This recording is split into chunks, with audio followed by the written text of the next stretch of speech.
জয় ছট মাতা, সবাই ভালো থাকো। দেখো, এইটা হলো ছট পূজার দিনের ব্লগস। আজকে শেয়ার করছি, দেরি হয়ে গেল।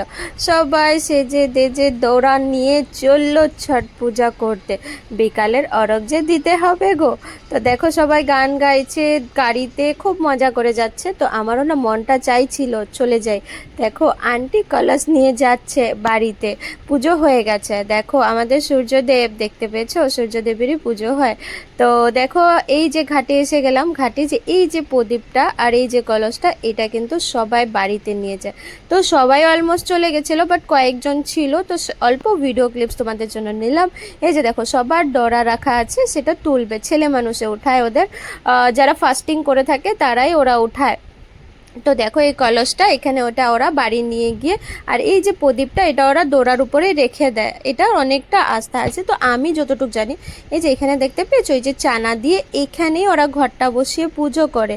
তো এই পুজোর এই যে চানাটা, এটাই হলো মেন প্রসাদ ঘাটের। আমি তো যতটুকু জানি তোমাদের সাথে সেটাই শেয়ার করছি। দেখতে পেয়েছো, ঘাটটা পুরো প্রদীপে প্রদীপে। তো আমার সাথে তো কেউ ছিল না, তো আমি কি করলাম, সেলফি ক্যামেরা দিয়ে নিজেই অল্প ভিডিও ক্লিপস তোমাদের জন্য নিয়ে নিলাম।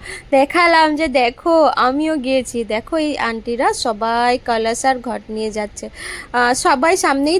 এক কথায় বলতে, হিন্দুর পুজোর আস্থাই কিছু আলাদা।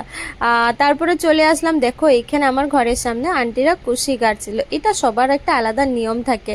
এই কুশি গাড়লে কিন্তু রাত্রেবেলা ওরা জেগে থেকে রাত্রে এটা বিসর্জন দিতে হয়।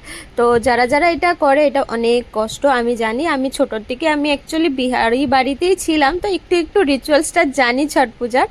তো এখন তো নেই, কিন্তু হতো খুব মজা গো।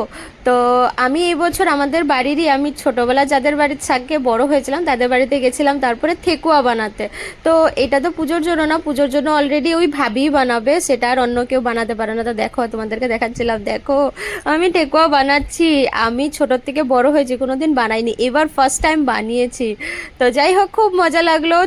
ওখানে আমার ভাতিজিদের সাথে এনজয় করে করে আমরা ঠেকুয়া বানালাম। এই দেখো, ক্রিস্পি ঠেকুয়া হয়ে গেল কিন্তু। তো যাই হোক, ছোট্ট একটা ভিডিও তোমাদের সাথে শেয়ার করলাম। ভিডিওটা কিরকম লেগেছে বলো। ঠেকুয়া খেতে হলে চলে এসো আমার বাড়ি।